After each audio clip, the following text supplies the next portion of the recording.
Oi, pessoal, tudo bem? Bem-vindos, bem-vindas. Olha só, vamos conversar um pouquinho sobre verbos, então? É assim, a sequência de morfologia, conjugação, flexões, tempos e modos é sempre muito produtiva. A gente sempre tem mais coisas a verificar e a dizer, pessoal. E eu sugeriria a você que toda vez que se depare com um texto, também faça, além das leituras necessárias de conteúdo, as leituras sistematizadas de linguagem, né? E a percepção da força que tem os verbos dentro de um texto é uma dessas leituras sistematizadas relacionadas à linguagem do texto. Então, vem para cá, observa comigo, olha só, meu convite a você nesta aula é para que nós possamos tratar justamente juntos de algumas características do que os verbos encerram em si e do que eles projetam para o restante da comunicação, para o restante das estratégias possíveis, tá bom? Então vem para cá, vamos lá, conversando sobre verbos. Olha só, gente, queria conversar um pouquinho então aqui. Primeira coisa, tchan, tchan, tchan, tchan, para esta aula, falar que os verbos também sim têm formas nominais. Já pensou nisso? A gente separa sempre, né, pessoal, dizendo assim, ó, sintagmas nominais, sintagmas verbais, não é isso? E lá nos sintagmas nominais a gente deixa, então, substantivos, adjetivos e artigos mais precisamente, além de outras combinações, mas acaba separando o verbo dessas funções, né? Agora, o que eu queria dizer a vocês é que todo verbo acaba, sim, tendo também suas formas nominais. Não é difícil da gente encontrar e entender como elas se classificam e como elas são usadas, que é o que mais importa para nós, né? Dá uma olhada comigo lá então, gente. Olha só. O que nós temos aí? Bom, o infinitivo é a forma com a qual eu vou encontrar o dicionário vou encontrar o verbo na entrada de dicionário, tá? Essa é a forma com que eu encontro o verbo na entrada do dicionário. Por exemplo, trabalhar, conhecer,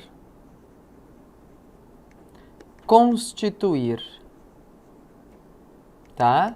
Ó, coloquei exemplos das 3 conjugações aqui, primeira, segunda e terceira, tá bom?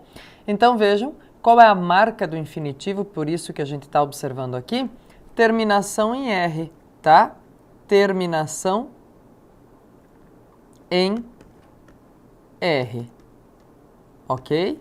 Ar, ir e or. Na segunda conjugação também os terminados em or, né? Gerúndio, gente, também uma forma nominal do verbo que vai expressar uma continuidade ou uma concomitância entre uma ação e outra, né? Quer dizer, está acontecendo ao mesmo tempo. Essa é a função para que o gerúndio é usado em língua portuguesa. E aí ele vai ser caracterizado como trabalhando, olha só, conhecendo e constituindo. Ok? Muito bem. O que você percebeu aqui? Ah, ok. É NDO a terminação do gerúndio em português, né? Tá aí. O particípio, gente, que sobrou para nós em português, lembrar que em latim havia particípio presente, particípio passado e particípio futuro. Particípio que sobrou para nós como forma nominal do verbo é o particípio que era chamado de particípio passado em latim, né? Claro, daí nós vamos ver qual é a terminação dele. Dá uma olhada lá, ó. Trabalhado, conhecido e constituído. Ok? Ah, você já percebeu.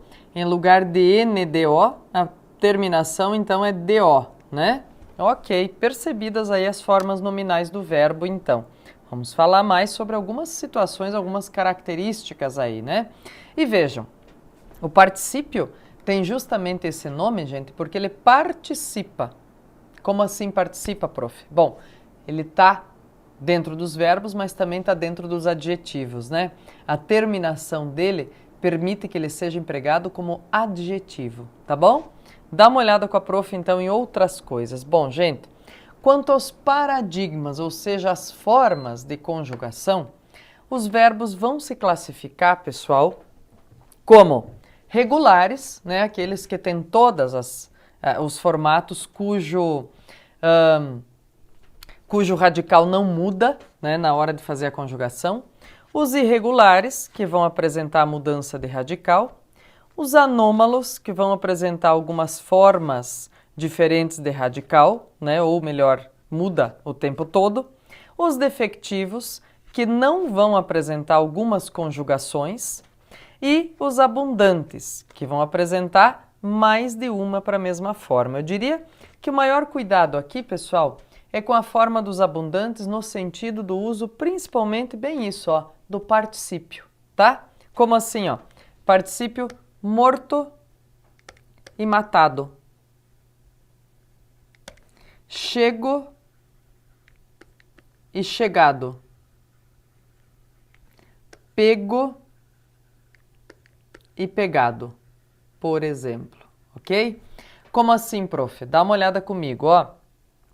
Claro, gente, no caso de morto e matado, não dá para fazer essa confusão, né? Por exemplo, ele foi morto pela polícia. Ele havia matado um policial. Olha a diferença de sentido para o uso do particípio reduzido e do particípio estendido, né? Então, as duas são formas de particípio aqui. Um é reduzido, o outro estendido, tá? Nesses casos também são particípios. Agora, pego e pegado. Olha as combinações, gente. Com o verbo ser, é o pego que combina.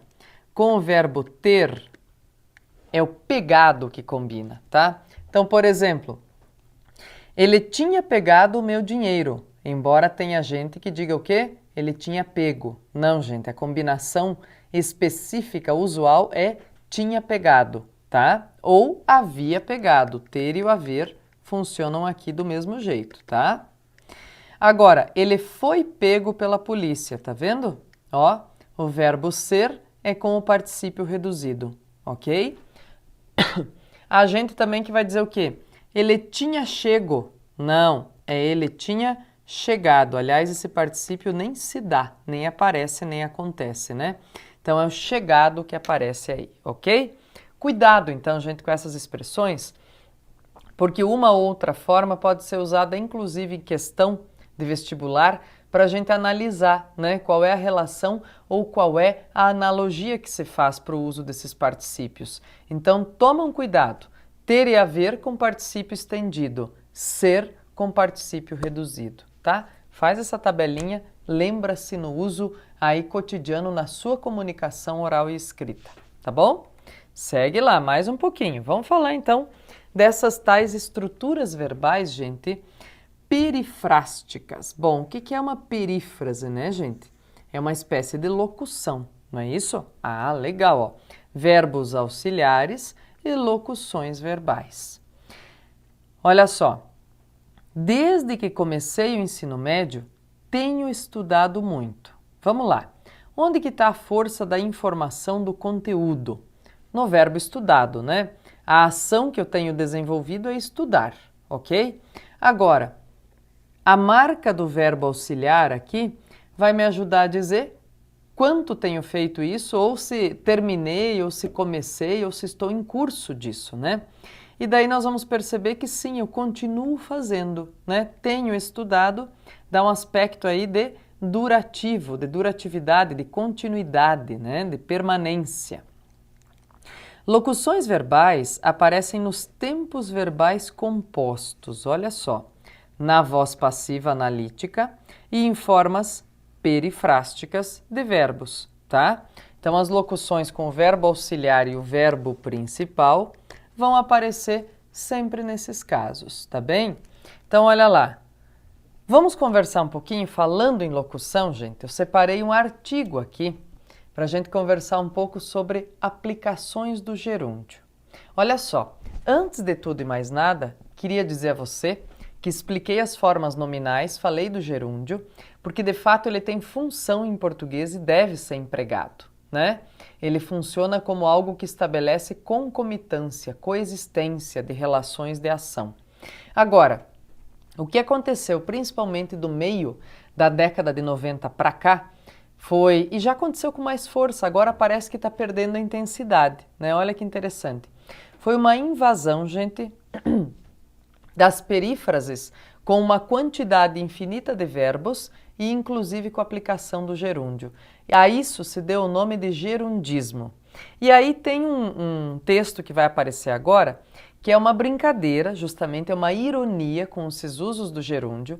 Eu vou ler com vocês e em seguida a gente reflete um pouco mais a respeito, tá bom? Então segue comigo, vamos dar uma olhada. Ó, diz assim, então coloquei para refletirmos a respeito da situação aqui, da condição de uso, tá? Diz assim, este artigo foi feito especialmente para você, para que você possa estar recorrendo, pronto, começou a baixaria, né? E possa estar deixando discretamente sobre a mesa de alguém que não consiga estar falando sem estar espalhando essa praga terrível da comunicação moderna, o gerundismo. Opa! Então, primeiro de tudo, eu quero que você entenda, isso aqui é uma ironia, uma brincadeira, né? E mais ainda, entenda que gerundismo não é sinônimo de uso de gerúndio, ok? Gerundismo é sinônimo de exagero, de abuso de gerúndio, são coisas diferentes, tá bem? Então vai lá, ó. Você pode também estar passando por fax, estar mandando pelo correio ou estar enviando pela internet. Então, para quem tinha alguma noção, gente, de pensar que gerundismo era qualquer uso de gerúndio, esquece isso. Gerúndio é para ser usado, ele tem função específica dentro da língua, ele deve aparecer sim, tá? Mas ao mesmo tempo, a gente tem que tomar cuidado com o excesso de estruturas em que ele é empregado, tá bem? Então é esse tipo de estrutura aqui, ó, estar mandando, né? Vou estar não sei que lá enviando, tá? Vai lá, ó. O importante é estar garantindo que a pessoa em questão vai estar recebendo esta mensagem, de modo que ela possa estar lendo e, quem sabe, consiga até mesmo estar se dando conta da maneira como tudo que ela costuma estar falando deve estar soando nos ouvidos de quem precisa estar escutando. O que você percebeu? Só dessa minha leitura desses dois parágrafos, eu disse, professora, credo, isso aí, né, dá um negócio na gente, você tá ando, indo, endo. O que acontece? Então vejam, é o abuso do gerúndio, gente, que faz a diferença. Por isso eu falei que era um texto irônico. Vamos lá? Mais um pouquinho. Sinta-se livre para estar fazendo tantas cópias quantas você vai estar achando necessárias, de modo a estar atingindo o maior número de pessoas infectadas por esta epidemia de transmissão oral. Mais do que estar repreendendo ou estar caçoando, o objetivo deste movimento é estar fazendo com que esteja caindo a ficha das pessoas que costumam estar falando desse jeito sem estar percebendo.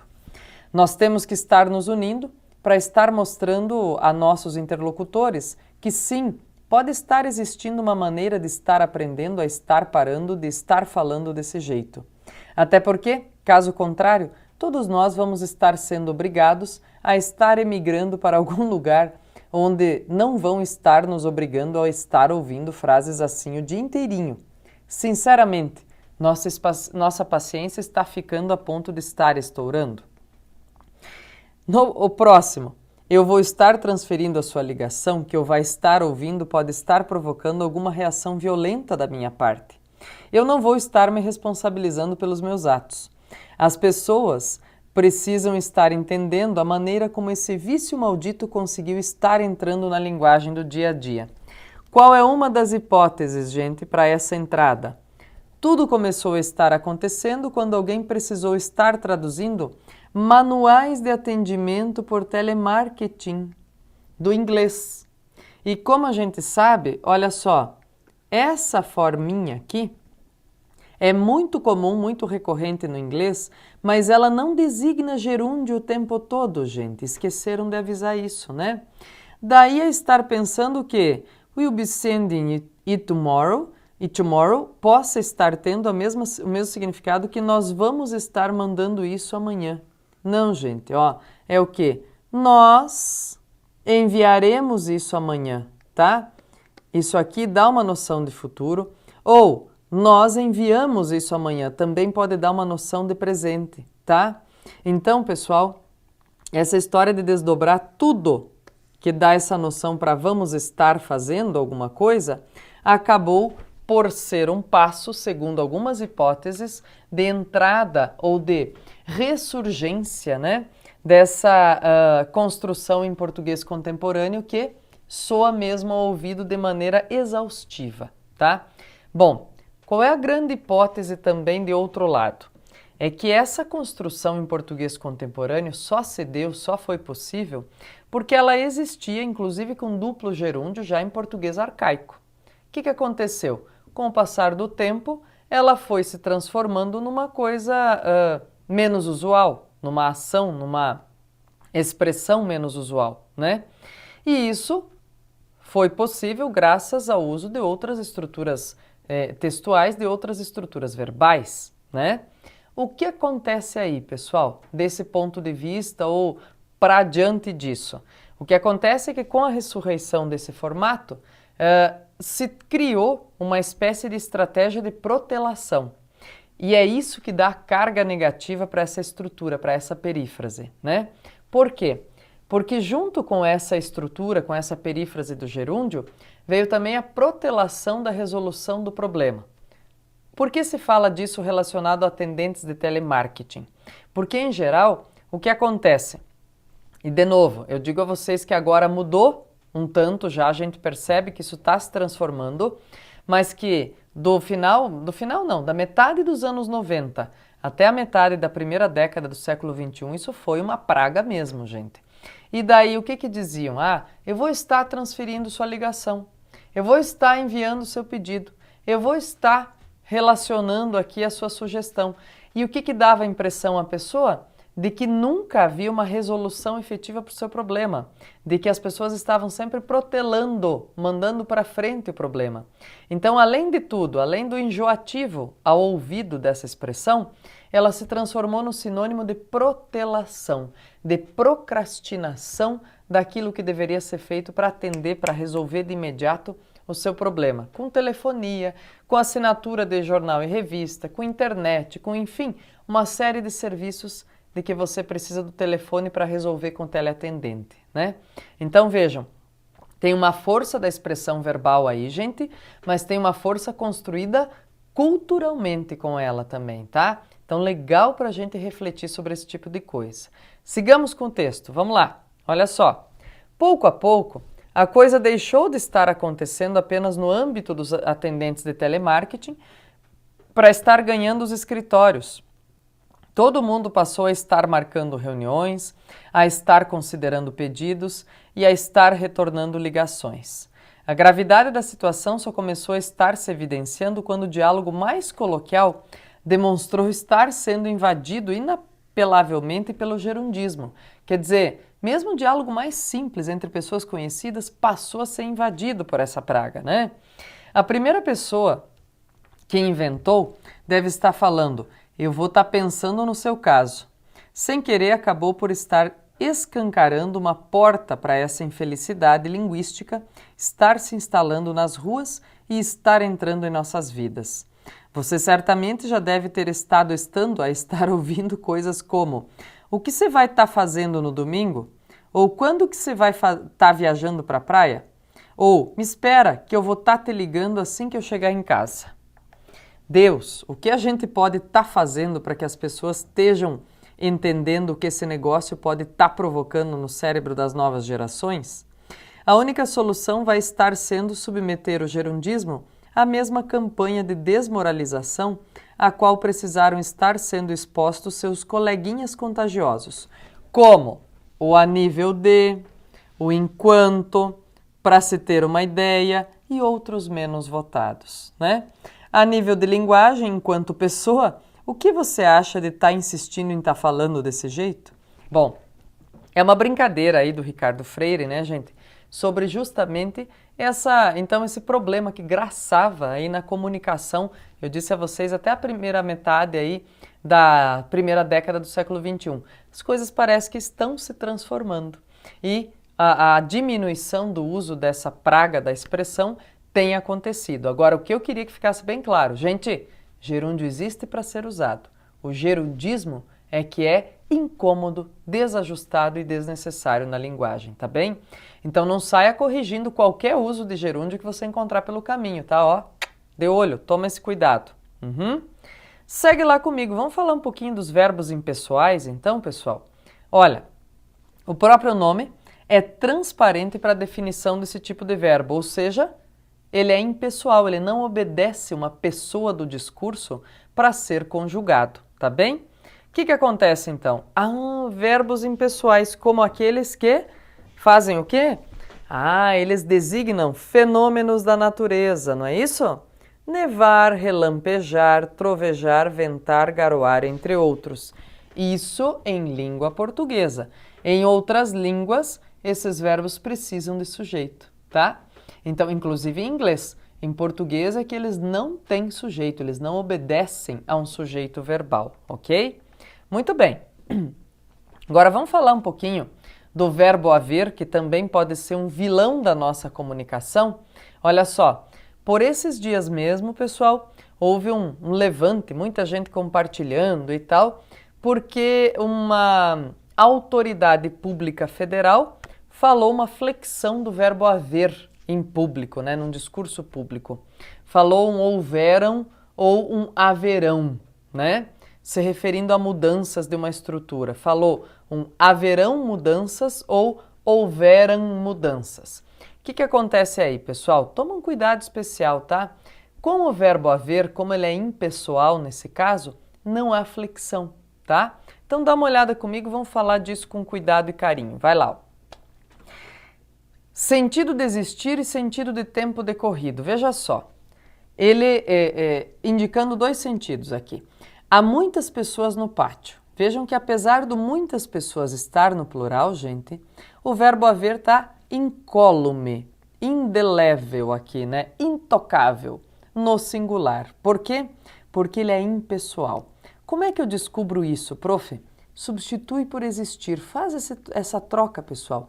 É um aspecto prático para perceber se ele flexiona ou não, ok? Olha só, se eu disser assim, há muitas pessoas no pátio. Vamos trocar? Existem muitas pessoas no pátio. Fechou direitinho? Deu certo? Deu. Então esse verbo haver fica no singular, tá? Tá aí. Quando ele indica tempo passado, tempo decorrido, o que acontece, gente? Olha lá. Há 2 anos não o vejo. Nada de ir para o plural, tá? Tá aí ele intocado, bonitinho, indicando tempo decorrido, né? Tempo passado, ok? Vamos lá. Depois, gente, verbos estar e fazer. Olha só, quando eles indicam o quê? Clima, por exemplo, faz frio hoje. Ó, verbo fazer fica no singular, bem bonito e é impessoal. Tempo, está bastante tarde, né?